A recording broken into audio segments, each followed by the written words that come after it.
ஆண்டவராகிய இயேசு கிறிஸ்துவின் ஈடு இணையற்ற நாமத்தினாலே உங்கள் யாவரை அன்போடு கூட வாழ்த்துகிறேன். இந்த லந்து கால தியான கூடுகையிலே நாம் ஒவ்வொரு நாளும் தீர்க்கதரிசிகளை குறித்து நாம் கற்று வருகிறோம். இந்த நாளிலே நாம் கற்றுக்கொள்ளும்படியாக இருக்கிற தீர்க்கதரிசியினுடைய பெயர் ஒரு பெண் தீர்க்கதரிசி, மிரியாம் என்று அழைக்கக்கூடிய பெண் தீர்க்கதரிசி குறித்து நாம் அறிந்து கொள்ளப் போகிறோம்.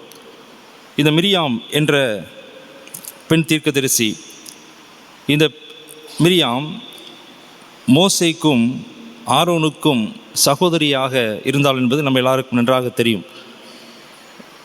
முதலாவது இந்த மோசே ஆரோன் என்பவருடைய மூத்த சகோதரி என்று சொல்லி வேதம் சொல்கிறது. இந்த மிரியாமுடைய தகப்பனார் பெயர் அம்ராம், அவருடைய தாயார் பெயர் யோகபேத். பொதுவாக இந்த தீர்க்கதரிசி என்று சொல்லி அழைக்கப்படும் பொழுது யாரை தீர்க்கதரிசி என்று சொல்வார்கள் என்று சொன்னால், தேவ திட்டத்தையும் தேவ தரிசனத்தையும் பின்னால் நடக்கக்கூடிய காரியங்களையும் முன்னமே அறிந்து மக்களுக்கு உணர்த்தக்கூடிய ஒரு மனிதரை, தேவன் பயன்படுத்தும் பாத்திரமாக இருக்கிற மனிதர்களை நாம் தீர்க்கதரிசிகள் என்று அழைக்கிறோம். ஆண்டவர் ஏதாவது ஒரு செயல் செய்வார் என்றால் அதை முன்னமே அறிந்து மக்களுக்கு அதை சொல்லி உணர்த்துவது, அல்லது மக்கள் செய்து வருகிற, அறியாமல் செய்து வருகிற அல்லது அறிந்து செய்து வருகிற பாவங்களை உணர செய்து மனம் திரும்ப செய்வது, இதுதான் தீர்க்கதரிசியினுடைய வேலையாக இருக்கிறது. நாம் இன்றைக்கு தியானிக்க இருக்கிற இந்த மிரியாம் என்கிற தீர்க்கதரிசி ஒரு பெண்ணாக இருக்கிறாள். பொதுவாக வேத புத்தகம், எபிரேய பைபிள் என்று அழைக்கப்படக்கூடிய முதல் 5 ஆகமங்கள், இது ஒரு ஆணாதிக்க நிறைந்த சமுதாயத்திலே, ஒரு கலாச்சாரத்திலே எழுதப்பட்ட ஒரு புத்தகமாக இருக்கிறது. பழைய ஏற்பாட்டு காலத்திலே எபிரேய கலாச்சாரம் எது என்று சொன்னால் ஒரு ஆணாதிக்கம் மிகுந்த ஒரு சமுதாயம். ஆனால் இந்த ஆணாதிக்கம் மிகுந்த சமுதாயத்திலே மிரியாம் என்ற ஒரு பெண் தீர்க்கதரிசி குறித்து இங்கே வேதத்திலே சொல்லப்பட்டிருக்கிறது. பொதுவாக இந்த மிரியாம் என்ற ஒரு பெண் தீர்க்கதரிசி, இவள் எதனால் தீர்க்கதரிசி என்று சொல்லி அழைக்கப்படுகிறார் என்று சொன்னால், பழைய ஏற்பாட்டு காலத்திலே மோசே ஆரோன் ஆகிய 2 பேருடைய பணி, ஆண்டவர் வைத்த திட்டம் என்னவென்று சொன்னால், இஸ்ரவேல் ஜனங்களை எகிப்திலிருந்து, அடிமைத்தனத்திலிருந்து விடுதலையாக்கி கானான் தேசத்துக்கு நேராய் வழிநடத்த செல்வது தான் அந்த மோசே ஆரோன் போன்ற பெரிய தலைவர்களுடைய ஒரு பணியாக இருந்தது, ஆண்டவர் கொடுத்த திட்டமாக இருந்தது. இந்த 2 பேரும் மிகப்பெரிய தீர்க்கதரிசிகள் என்பதை நாம் கடந்த நாட்களிலே 2 நாட்களிலே நாம் அதை தியானித்தோம். இந்த 2 ஆண் தீர்க்கதரிசிகள் மட்டுமல்ல, இந்த மிரியாமுடைய பங்கு இந்த இஸ்ரவேல் ஜனங்களை வழிநடத்துவதில் மிகவும் அதிகமாக இருந்திருக்கிறது. நாம் வைத்திருக்கிற இந்த எபிரேய வேதாகமமாக இருக்கிற இந்த முதல் 5 ஆகமத்திலே இந்த மிரியாமை குறித்து ரொம்ப அதிகமாக சொல்லப்படவில்லை. ஆனால் தல்மூத் என்று அழைக்கப்படக்கூடிய இன்னொரு எபிரேய சமய நூல், அது எபிரேய சமய நூலாக இருக்கிறது, தல்மூத் என்று அழைக்கப்படுகிறது.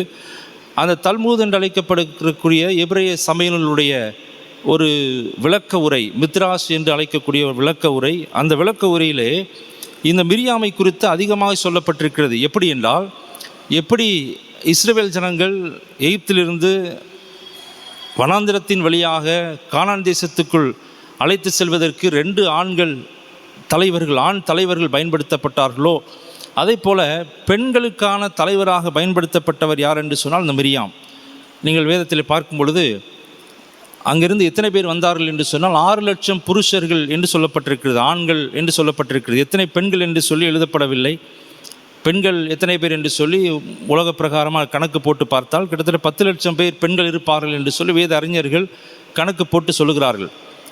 இப்படி 6 லட்சம் ஆண்களை இந்த 2 ஆண்கள் அவர்கள் வழிநடத்தி சென்றிருக்கிறார்கள். ஆனால் 10 லட்சம் பெண்களை வழிநடத்தி சென்ற தலைவி யார் என்று சொன்னால் இந்த மிரியாம் என்கிற தீர்க்கதரிசி.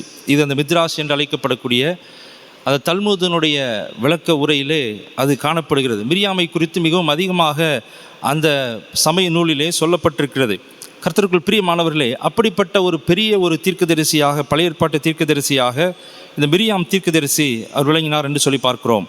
இந்த மிரியாம் எப்படி அவள் தீர்க்கதரிசி என்று அழைக்கப்படுகிறார் என்று சொன்னால், நாம் யாத்ராகமத்தின் புஸ்தகம் 15வது அதிகாரத்தை நாம் எடுத்து பார்ப்போம் என்று சொன்னால் அதிலே சொல்லப்பட்டிருக்கிறது. யாத்ராகமம் 15வது அதிகாரம் 20வது 21வது வசனங்களை நான் வாசிக்கிறேன். ஆரோனின் சகோதரியாகிய மிரியாம் என்னும் தீர்க்கதரிசியானவளும் தன் கையிலே தம்புரை எடுத்து கொண்டாள். சகல ஸ்திரீகளும் தம்புருக்களோடும் நடனத்தோடும் அவளுக்கு பின்னே புறப்பட்டு போனார்கள். மிரியாம் அவர்களுக்கு பிரதிவசனமாக, கர்த்தரை பாடுங்கள், அவர் மகிமையாய் வெற்றி சிறந்தார், குதிரையையும் குதிரை வீரனையும் கடலிலே தள்ளினார் என்று பாடினாள் என்று சொல்லி பார்க்கிறோம். ஒரு பெரிய பாட்டை இந்த மிரியாம் தீர்க்கதரிசியானவள் பாடுகிறாள் என்று சொல்லி வேதத்திலே எழுதப்பட்டிருக்கிறது. இது என்ன பாடல்? யாத்ராமத்தின் புஸ்தகம் 15வது அதிகாரத்திலே இஸ்ரவேல் ஜனங்களுடைய வாழ்க்கையிலே அவர்கள் எகிப்தின் அடிமைத்தனத்திலிருந்து புறப்பட்டு வருகிற பொழுது ஒரு மிகப்பெரிய ஒரு அற்புதம், முதலாவது நடந்த மிகப்பெரிய ஒரு அற்புதம், அந்த அற்புதத்தின் விளைவு தான் இந்த பாட்டு. அது என்ன அற்புதம் என்று சொன்னால், ஆண்டவர் தம்முடைய வல்லமையினால் செங்கடலை பிளந்து இஸ்ரவேல் ஜனங்களை வழிநடத்தி வந்த அந்த அற்புதம்தான் இந்த 15ஆம் அதிகாரத்தில் சொல்லப்பட்டிருக்கிறது. அவ்வளோ பெரிய அற்புதத்தை அவர் பாடலாக இந்த தீர்க்கதரிசியானவள் பாடினாள் என்று சொல்லி பார்க்கிறோம். ஏன் இது மிகப்பெரிய அற்புதம் என்று சொல்லி வேதம் சொல்லுகிறது என்று சொன்னால், இஸ்ரவேல் ஜனங்கள் எகிப்திலிருந்து புறப்பட்டு வருகிறார்கள். முதலாவது தடை, எகிப்திலிருந்து வெளியேற வேண்டும் என்பதற்கு முதலாவது தடை என்னவென்று சொன்னால் இந்த செங்கடல். ஏன் இந்த செங்கடல் இவ்வளோ பெரிய தடையாக இருந்தது என்று சொன்னால், செங்கடலில் அது பெரிய ஒரு கடல், அந்த செங்கடலை தாண்டி செல்ல முடியாது. அது மட்டுமல்ல, இன்னொரு பெரிய பிரச்சனை என்னவென்று சொன்னால், செங்கடல் அருகிலே வந்து இஸ்ரவேல் ஜனங்கள் காத்திருக்கிறார்கள், கரையோரமாக இருக்கிறார்கள். ஒவ்வொரு நிமிஷமும் அவர்களுக்கு ஆபத்து கிட்டி இருக்கிறது. பார்வோனின் சேனைகள் துரத்தி வந்து கொண்டிருக்கிறது. 10 வாதைகள் வந்த பிறகும், இந்த இஸ்ரவேல் ஜனங்களை போக விட்ட பிறகும் கூட அந்த பார்வோன் சும்மா இருக்கவில்லை. 11வது முறையாக இந்த இஸ்ரவேல் ஜனங்களை எப்படியாவது பிடித்து விட வேண்டும், திரும்ப அழைத்து வந்து தனக்கு அடிமையாக்கி கொள்ள வேண்டும் என்று சொல்லி தன்னுடைய சேனைகளையும் தன்னுடைய பிரதானமான 600 ரதங்களையும் அனுப்பி இந்த இஸ்ரவேல் ஜனங்களை பின்தொடர்ந்து வருகிறார். இப்போ இந்த இஸ்ரவேல் ஜனங்கள் செங்கடலுக்கு முன்னால் இருக்கிறார்கள், தாண்டி செல்ல முடியவில்லை. தாண்டி சென்றால் தப்பித்து விடலாம். அந்த இடத்தில் தான் இஸ்ரவேல் ஜனங்கள் முறையிடுகிறார்கள் மோசே இடத்திலே, எகிப்திலே எங்களுக்கு பிரேத குழி இல்லை என்றா எங்களை இந்த கடலோரத்தில் அழைத்து வந்தீர், இங்கு வந்து எங்களை புதைக்க வேண்டுமா என்று சொல்லி அவர் சொல்லுகிறார்கள். என்ன அர்த்தம் என்று சொன்னால், இத்தோடு எங்களுடைய வாழ்க்கை நிறைவு பெறுகிறது என்று நினைத்து விட்டார்கள். இதற்கு மேலே போகக்கூடாது, ஏன்னால் போக முடியாது, செங்கடல் இருக்கிறது, பார்வோனின் சேனை துரத்தி கொண்டு வருகிறது, எந்த நிமிஷமும் நம்முடைய வாழ்க்கை முடிக்கப்படலாம், திரும்ப அழைத்து சென்று அவன் அடிமைகளாக வைக்கப் போவதில்லை, நிச்சயமாய் கொண்டு விடுவார். இந்த பயத்தோடு தான் செங்கடலின் அருகே நின்று கொண்டிருக்கிறார்கள். அப்பொழுதுதான் இந்த அற்புதம் நடக்கிறது. என்ன அற்புதம்? ஆண்டவர் செங்கடலை தமது வல்லமையான கரத்தினாலும் புயத்தினாலும் 2ஆக பிளந்தார் என்று சொல்லி பார்க்கிறோம். இதுவும் ஒரு நம்ம சொல்லுகிறதற்கு ஒரு சாதாரணமாக சின்ன வயசுலேருந்தே நம்ம படித்த ஒரு பாடமாக இருக்கலாம். ஆண்டவர் செங்கடலை பிளந்தார் என்று சாதாரணமாக சொல்லிடலாம். ஆனால் வேதம் ஏன் இந்த மிரியாம் இவ்வளோ தூரம் கர்த்தரை பாடி துதித்தாள், இந்த செங்கடலை பிளந்த அந்த சம்பவத்தை, அற்புதத்தை சொல்லி பாடி துதித்தாள் என்று சொன்னால் அதற்கு காரணம் இருக்கிறது. அவர் எப்படி பிளந்தார்? அது வேதத்தில் சொல்லப்பட்டிருக்கிறது. நான் வாசித்து காண்பிக்கிறேன். 15வது அதிகாரம் 8வது வசனத்தை பார்க்கும் பொழுது, உமது நாசியின் சுவாசத்தினால் ஜலம் குவிந்து நின்றது என்று பார்க்கிறோம். அதே போல் 10வது வசனத்தை பார்க்கும் பொழுது, உம்முடைய காற்றை வீச பண்ணினீர். எப்படி இந்த செங்கடலை பிளந்தார் என்று சொன்னால், ஆண்டவர் தன்னுடைய காற்றை வீச செய்து இந்த செங்கடலை பிளந்தார். என்ன காற்று என்று சொன்னால், நாசியின் சுவாச காற்று. நாசியின் சுவாச காற்று என்று சொன்னால், மூச்சு விடுவதற்கு நம் மூச்சை உள்ளே இழுத்து வெளியே விடுவோம் இல்லையா? வெளியே விடும்பொழுது நம்முடைய மூச்சு எவ்வளோ சாஃப்டாக இருக்கிறது. ஆனால் ஆண்டவருடைய மூச்சு காற்றை வைத்து இந்த செங்கடலை பிளந்தார் என்று சொல்லி பார்க்கிறோம். அப்படி என்றால் தேவன் எவ்வளோ வல்லமையுடையவர், தேவன் எவ்வளோ பெரியவர். நம்ம மனிதர்களால் அதை செய்ய முடியாது, செங்கடலை பிளந்திருக்க முடியாது. எவ்வளோ டேம்லாம் கட்டுறோம், எவ்வளோ நம்ம ஆற்றை இணைக்க வேண்டும் என்று சொல்லி பல திட்டங்கள் தீட்டுகிறோம், அது முடியாமல் கூட இருக்கிறது. ஆனால் பெரிய ஒரு செங்கடல் இது எப்படி பிளந்தார் என்று சொன்னால், தன்னுடைய நாசியின் சுவாச காற்றை வைத்து பிளந்தார் என்று சொல்லி வேதம் சொல்கிறது. அப்படி என்றால் அப்படி செய்த தேவன் எவ்வளோ பெரியவர். ஆகவே தான் இந்த மிரியாம் தீர்க்கதரிசி அவள் கர்த்தரை துதிக்கிறாள். அவள் ஒரு பெண்ணாக இருக்கிறோம் என்று சொல்லி அவள் அஞ்சவில்லை, தயங்கவில்லை. மாறாக அவள் தன்னுடைய கையிலே தம்புரை எடுத்துக்கொண்டு எல்லா ஸ்திரீகளோடும், ஸ்திரீகளுக்கு தலைவியாக இருக்கிறாள். ஆகவே எல்லா ஸ்திரீகளும் இவளை பின்தொடர்ந்து அவளை ஆண்டவரை துதிக்கிறார்கள். எல்லா ஸ்திரீகளும் தம்புருக்களோடும் நடனத்தோடும் அவளுக்கு பின்னே புறப்பட்டு போய் பாடுகிறார்கள். கர்த்தரை பாடுங்கள் என்று சொல்லுகிறாள். அவர் மகிமையாய் வெற்றி சிறந்தார், குதிரையையும் குதிரை வீரனையும் கடலிலே தள்ளினார் என்று சொல்லி பாடுகிறாள். கர்த்தருக்குள் பிரியமானவர்களே, இவ்வளோ பெரிய ஒரு பின்புலத்தை, ஆண்டவர் ஒரு பெரிய விடுதலையை கொடுக்கிறார் என்பதை தீர்க்க தரிசனமாக உரைத்தவள், இந்த தீர்க்கதரிசி இந்த உண்மையை உலகத்துக்கு உணர்த்தினவள். ஆகவே தான் கர்த்தர் எவ்வளோ வல்லமையுடையவர் என்பதை இந்த உலகத்துக்கு உணர்த்தினதனால் இவள் பெரிய ஒரு தீர்க்கதரிசி என்று அழைக்கப்படுகிறார். இந்த மிரியாமை குறித்து நாம் 2 முக்கியமான காரியங்களை வேதம் சொல்கிறது. அதிக இடத்தில் சொல்லப்படவிட்டாலும் 2 இடத்திலே முக்கியமான காரியங்கள் இந்த மிரியாமை குறித்து சொல்லப்பட்டிருக்கிறது. இங்கு அந்த 2 காரியத்தை மட்டும் நாம் தியானித்து நிறைவு செய்ய இருக்கிறோம். முதலாவது, யாத்திராமத்தின் புஸ்தகம் 2வது அதிகாரத்தை நாம் எடுத்து பார்ப்போம் என்று சொன்னால், யாத்திராமத்தின் புஸ்தகம் 2ஆம் அதிகாரத்திலே இங்கு நடந்த சம்பவம் நமக்கு தெரியும். ஆண்டவர் இஸ்ரவேல் ஜனங்களை எகிப்தின் அடிமைத்தனத்திலிருந்து விடுதலையாக்கி கொண்டு வருவதற்காக அங்கு மோசேயை உருவாக்குகிறார். எப்படி உருவாக்கினார்? இந்த யோகபேத்துக்கு மோசே பிறக்கிறார். லேவியின் குடும்பத்தாரில் இவர் லேவியுடைய குடும்பத்தை சேர்ந்தவர். அது மட்டுமல்ல, இவர் ஒரு பெரிய பின்னாளிலே ஒரு லீடராக, ஒரு தலைவராக வருவார் என்பது ஆண்டவருடைய திட்டமாக இருந்தது. இந்த மோசே பிறந்த இடம் எங்கென்று சொன்னால், எகிப்து தேசத்திலே பார்வோனின் அடிமைத்தனத்தில் இருந்தபொழுது அவர் பிறக்கிறார். பிறந்த சூழ்நிலை என்னவென்று சொன்னால், அங்கு இந்த இஸ்ரவேல் ஜனங்களுடைய ஆண் பிள்ளைகள் எல்லாரும் கொல்லப்பட வேண்டும் என்று சொல்லி சட்டம் இயற்றப்பட்டது. அப்பொழுதுதான் இந்த குழந்தை பிறக்கிறது.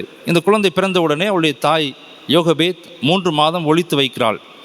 குழந்தையை ஒளித்து வைப்பது என்பது ஒரு சாதாரண காரியம் அல்ல, இல்லையா? அது குழந்தை அழுவது எப்பொழுது அல்லது விளையாடுவது எப்பொழுதுன்னு தெரியாது. நம்ம மறைத்து வைத்திருந்தாலும் அது திடீரென்று அழுது விட்டால் மற்றவர்களுக்கு தெரியதான் போகிறது. 3 மாதம் வரைக்கும் இவள் ஒளித்து வைத்து பார்க்கிறாள். சட்டம் இயற்றப்பட்டிருக்கிறது. 2 வயதுக்குட்பட்ட ஆண் பிள்ளைகள் எல்லாம் கொல்லப்பட வேண்டும். இந்த மோசே என்கிற ஆண் பிள்ளை மிகவும் அழகுள்ளது. ஆகவே இந்த பெண்ணுக்கு தன்னுடைய ஆண் குழந்தை இதை கொல்வதற்கு அரசாங்கத்திலே கொடுக்க வேண்டும். அரசாங்கத்தின் அதிகாரிகள் அதை கொல்வார்கள். இவளுக்கு மனதில்லை. ஆகவே என்ன செய்கிறாள் என்று சொன்னால், இந்த பிள்ளை சாவதை என்னால் பார்க்க முடியாது. ஆகவே ஒரு நாணல் செடியினால் ஒரு பெட்டியை செய்கிறாள். அந்த பெட்டியை செய்து இந்த பெட்டி முழுவதுமாக கீழ் பூசுகிறாள். ஏனென்றால் இந்த தண்ணீர் கூட இந்த சின்ன குழந்தையை சேதப்படுத்தி விடக்கூடாது. கீழ் ஏன் பூசினாள் என்று சொன்னால், தண்ணீர் அதில் ஒட்டாது. அது ஒரு எண்ணெய். ஆகவே தண்ணீர் ஒட்டாது. ஆகவே அந்த நாணல் செடியில் ஒரு கூடையை பின்னி அதில் கீழ் பூசி அதை நைல் நதியிலே போட்டு விடுகிறாள். நான் இந்த குழந்தை சாவதை பார்க்க விருப்பமில்லை. நான் பெற்ற குழந்தை மிகவும் அழகான ஒரு குழந்தை. இந்த குழந்தையை நான் சாவதற்கு ஒப்புக் கொடுக்கப்படுவதில்லை. இது இதனுடைய எதிர்காலம் என்னவென்று தெரியாது. ஆகவே இந்த நைல் நதியில் விட்டு விடுகிறேன் என்று சொல்லி அதில் விடுகிறாள். ஒரு யோகபேத், அந்த பெற்ற தாயானவள் இப்படி செய்கிறாள். போயிட்டு விட்டுட்டு அவள் வீட்டுக்கு போயிட்டாள். அங்கே இல்லை. ஆனால் அவளுடைய அக்கா, இந்த மிரியாம், அவளுடைய சொந்த அக்கா, இவள் என்ன செய்கிறாள் என்று சொன்னால், அந்த குழந்தைக்கு என்ன சம்பவிக்கும் என்பதை அறியும்படி அதன் தமக்கை தூரத்தில் நின்று கொண்டிருந்தாள் என்று சொல்லி யாத்திராமம் 2ஆம் அதிகாரம் 4ஆம் வசனத்தில் பார்க்கிறோம். தூரத்தில் நின்று இந்த குழந்தைக்கு என்ன சம்பவிக்கும் என்று சொல்லி அவர் பாவலாய் எதிர்பார்த்து காத்து கொண்டிருக்கிறாள். ஏன் அவளை தீர்க்கதரிசி என்று சொல்லி, இவள் தமக்கை என்று சொன்னால் மிரியாமை குறிக்கிறது. இந்த மிரியாம் ஏன் இந்த குழந்தைக்கு என்ன சம்பவிக்கும் என்று பார்க்கிறாள் என்று சொன்னால், இவள் ஒரு தீர்க்கதரிசி. ஏனென்றால் அந்த நாணல் பெட்டிக்குள் இருக்கிற குழந்தை ஒரு 3 வயது அழகான குழந்தை. இந்த குழந்தை இப்பொழுது பார்ப்பதற்கு ஒரு சாதாரணமாக தெரியலாம். ஆனால் பின்னாளிலே இந்த இஸ்ரவேல் ஜனங்களை வழிநடத்த போகிற மிகப்பெரிய ஒரு தலைவராக உருவாக்கப் போகிறார். இது ஒரு பெரிய தீர்க்க தரிசனம். இதை ஆண்டவர் அந்த மிரியாம் மூலமாக உலகத்துக்கு காட்டுவதற்காக ஆண்டவர் இந்த சம்பவத்தை நடக்க செய்தார். இந்த மிரியாம் தூரத்தில் நின்று அவர் பார்த்து கொண்டிருக்கிறாள். இந்த குழந்தைக்கு என்ன சம்பவிக்கிறது என்பதை அறியும்படி தன் தமக்கை தூரத்தில் நின்று கொண்டிருக்கிறாள். மிரியாம் தூரத்தில் நின்று பார்த்து கொண்டிருக்கிறாள். தன் பெற்ற தாய் நாணல் செடியை வைத்துவிட்டு என் குழந்தை சாவதை என்னால் பார்க்க முடியாது, அல்லது இதனுடைய முடிவு என்னாகப் போகிறது என்பது எங்களுக்கு தெரியாது என்று சொல்லி அவள் சென்று விட்டாள். ஆனால் இந்த மிரியாமோ இந்த குழந்தைக்கு என்ன சம்பவிக்கப் போகிறது என்பதை தூரத்தில் நின்று கவனித்து கொண்டிருக்கிறாள். அது மட்டுமல்ல, அங்கு என்ன நடந்தது நமக்கு தெரியும். பார்வோனின் குமாரத்தி அங்கே குளிப்பதற்கு வருகிறாள். குளிப்பதற்கு வரும்பொழுது ஒரு குழந்தை அழுகிற சத்தம் கேட்டவுடனே தன்னுடைய வேலைக்காரிகளை அனுப்பி அந்த குழந்தையை அந்த பெட்டியை எடுத்து வர செய்து அங்கு பார்த்தார். அழகான ஒரு ஆண் குழந்தை. அந்த குழந்தையை பார்த்து கொண்டிருக்கிற பொழுது அழுது கொண்டிருக்கிறதே, இந்த குழந்தைக்கு யார் உணவளிப்பது என்று சொன்ன உடனே யோசித்து கொண்டிருக்கும் பொழுது உடனே இந்த மிரியாம் அங்கு செல்லுகிறாள். சரியான நேரத்திலே அந்த இடத்திலே சென்று அப்பொழுது சொல்லுகிறாள். 7வது வசனத்தில் பார்க்கும் பொழுது, அப்பொழுது அதன் தமக்கை மிரியாம் பார்வோனின் குமாரத்தை நோக்கி, உமக்கு இந்த பிள்ளையை வளர்க்கும்படி எபிரேய ஸ்திரீகளில் பால் கொடுக்கிற ஒருத்தியை நான் போய் உம்மிடத்தில் அழைத்து கொண்டு வரட்டுமா என்று சொல்லி கேட்கிறாள். ஏன்னால் இது ஒரு எபிரேய குழந்தை என்பது பார்த்த உடனே தெரிகிறது அந்த பார்வோனின் குமாரத்திக்கு. ஆகவே இது எபிரேய குழந்தை என்று சொன்ன உடனே இவள் சொல்லுகிறாள், எபிரேய தாயை நான் அழைத்து வரட்டுமா என்று சொன்ன உடனே ஆண்டோடைய அனுக்கிரகம் அங்கு அதற்கு பார்வோனுடைய குமாரத்தை அழைத்து கொண்டு வா என்று சொல்கிறாள். இந்த பெண் போய் பிள்ளையின் தாயாகிய அந்த யோகபத்தையே அழைத்து வருகிறாள். பாருங்கள், ஒரு ஆண்டவருடைய மிகப்பெரிய ஒரு திட்டமாக இருக்கிற மோசேயை கர்த்தர் எழுப்பி இஸ்ரவேல் ஜனங்களை வழிநடத்தி செல்வதற்காக மோசேயை உருவாக்குகிற இந்த உன்னதமான ஊழியத்திலே இந்த மிரியாமை கர்த்தர் பயன்படுத்துகிறார். அதுதான் அவளை தீர்க்கதரிசி என்று சொல்லுகிறோம். ஒரு பெரிய தீர்க்கதரிசி. பின்னாளிலே இந்த குழந்தையானது ஒரு பெரிய தலைவராக உருவெடுக்கப் போகிறது. அது தலைவராக மாறப்போகிறது. இஸ்ரவேல் ஜனங்களை மீட்கிற ஒரு இரட்சகராக ஆண்டோடு முகமுகமாய் பேசுகிற ஒரு மனிதனாய் இந்த குழந்தை மாறப்போகிறது என்பதற்காக இந்த உணர்ந்தவளாய் இந்த தீர்க்கதரிசி இந்த காரியத்தை செய்தாள். இதனால் அவளை தீர்க்கதரிசி என்று சொல்லுகிறோம். மூன்றாவதாக இன்னொரு சம்பவத்தை நாம் பார்க்கிறோம். என்னாகமத்தின் புஸ்தகம் 12வது அதிகாரத்திலே அந்த சம்பவம் எழுதப்பட்டிருக்கிறது. இந்த மிரியாம் என்ற தீர்க்கதரிசி ஒரு தவறை செய்கிறாள். இங்கே 12வது அதிகாரத்தில் என்ன நடந்தது? மோசே ஒரு எத்தியோப்பியா தேசத்து ஸ்திரீயை விவாகம் பண்ணியிருக்கிறாள். ஆகவே இது தவறு என்று சொல்லி இன்னொரு அந்நிய ஸ்திரீயை விவாகம் பண்ணுவது எப்படி, இது தவறு என்று சொல்லி மிரியாமும் ஆரோனும், அதாவது மோசேயுடைய அண்ணனும் அக்காவும் சேர்ந்து இந்த மோசேக்கு விரோதமாய் முறுமுறுக்கிறார்கள், பேசுகிறார்கள். இது எப்படி? ஏன் மோசே மட்டும்தான் தலைவரா? நாங்கள் தலைவராக இருக்கக்கூடாதா? மோசே மட்டும்தான் தீர்க்கதரிசியா? நாங்கள் தீர்க்கதரிசி இல்லையா என்று சொல்லி இந்த மோசேக்கு விரோதமாக இந்த மிரியாமும் ஆரோனும் சேர்ந்து அவர்கள் எதிர்த்து பேசுகிறார்கள். மோசேயை அவமானப்படுத்துகிறார்கள். ஒரு திருமணத்து நிமித்தமாக மோசே ஒரு எத்தியோப்பியா ஸ்திரீயை விவாகம் பண்ணியதுனால. ஆனால் நாம் பார்க்கிறோம், உடனே ஆண்டவர் அதிலே இடைப்படுகிறார். இங்கே பார்க்கிறோம் 4வது வசனத்தை பார்க்கும் பொழுது, சடுதியிலே கர்த்தர் மோசேயையும் ஆரோனையும் மிரியாமையும் நோக்கி, நீங்கள் 3 பேரும் ஆசரிப்பு கூடாரத்துக்கு புறப்பட்டு வாருங்கள் என்று சொல்லி ஆண்டவர் அழைக்கிறார். 3 பேர் வரும்பொழுது ஆண்டவர் கூப்பிடுகிறார். மிரியாமையும் ஆரோனையும் கூப்பிட்டு அவங்கள சொல்கிறாரு, கர்த்தருடைய வார்த்தையை கேளுங்கள். உங்களுக்குள்ளே ஒருவன் தீர்க்கதரிசியாக இருந்தால் கர்த்தராய் நான் என் தரிசனத்தினால் என்னை அவனுக்கு வெளிப்படுத்தி சொப்பனத்தினால் அவனோடு பேசுவேன் என்று சொல்லி இந்த மோசேயை குறித்து ஆண்டவர் சொல்லுகிறார். இப்படிப்பட்ட மோசேயை குறித்து நீர் அவதூறாய் பேசிவிட்டாயே என்று சொல்லி இந்த மிரியாம் தான் ஆரோனுக்கு முன்பதாக பேசுகிறாள். இந்த காரியத்தை குறித்து சொந்த அக்கா தன் தம்பியின் மீது பாசத்தினால் இப்படி பேசுகிறாள். பாசத்தினால் மட்டுமல்ல, தன் சொந்த தம்பி இப்படி ஒரு காரியத்தை செய்து விட்டானே என்று சொல்லி அவள் மீது அவதூறு பேசுகிறதில் ஆரோனுக்கு முந்தி இந்த மிரியாம் பேசுகிறாள். ஒரு பெரிய தவறை செய்கிறாள்.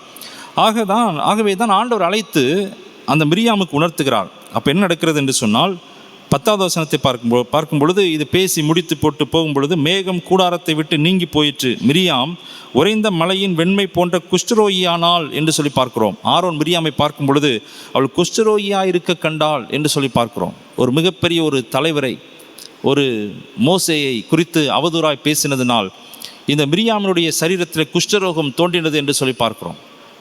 இந்த குஷ்டரோகம் தோன்றின பொழுது அவள் மிரியாம் ஒரு பெரிய தீர்க்கதரிசி.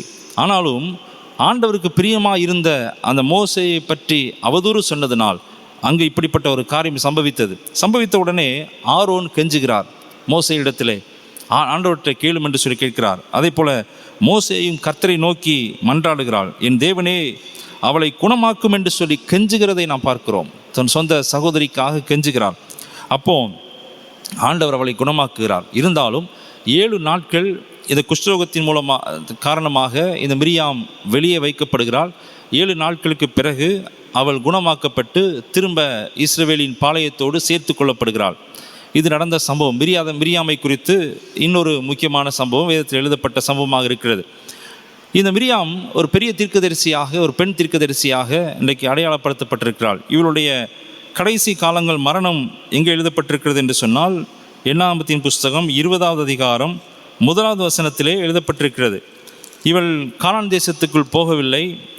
ஆனால் அதற்கு முன்னமே சீன் வனாந்திரம் என்று அழைக்கப்படுகிற அந்த வனாந்திரத்திலே ஒரு காதேஸ் அப்படின்ற அழைக்கப்படுகிற ஒரு இடத்திலே மரித்தாள் என்று சொல்லப்பட்டிருக்கிறது. என்னாகமத்தின் புஸ்தகம் 20வது அதிகாரம் 1வது வசனத்திலே, இஸ்ரவேல் புத்திரரின் சபையார் எல்லாரும் 1ஆம் மாதத்தில் சீன் வனாந்திரத்திலே சேர்ந்து தங்கள் ஜனங்கள் காதேசில் தங்கியிருக்கையில் மிரியாம் மரணம் அடைந்து அங்கே அடக்கம் பண்ணப்பட்டாள் என்று சொல்லி பார்க்கிறோம். வேத வல்லுநர்கள் அவள் மரணம் அடையும் பொழுது அவளுடைய வயது 123 என்று சொல்லுகிறார்கள். இந்த வயதிலே இந்த மிரியாம் மரித்து அடக்கம் பண்ணப்பட்டாள் என்று சொல்லி அவளுடைய வாழ்க்கை வாழ்க்கையின் சரித்திரம் இதில் முடிவடைகிறது. கர்த்தருக்குள் பிரியமானவர்களே, தீர்க்கதரிசிகளை குறித்து ஆராய்ந்து வருகிற நாம் இன்றைக்கி மிரியாமை குறித்து நாம் சிந்தித்திருக்கிறோம். மிரியாம் ஒரு பெண்ணாக இருந்தாலும் இஸ்ரவேல் ஜனங்களை வழிநடத்துகிற மிகப்பெரிய ஒரு பொறுப்பை, ஒரு பெரிய காரியத்தை அவள் செய்தாள். பெண்களை வழிநடத்தி செல்கிற, பெண்களுக்கு தலைவியாக இருந்து மிகப்பெரிய உன்னதமான ஊழியத்தை அவள் செய்தாள். ஆண்டோடைய பல திட்டங்களை முன்னமே உணர்ந்து ஜனங்களுக்கு உணர்த்தினார். தன்னுடைய வார்த்தையினாலும் செயலினாலும் பாடல்களினாலும் உணர்த்தினாள்.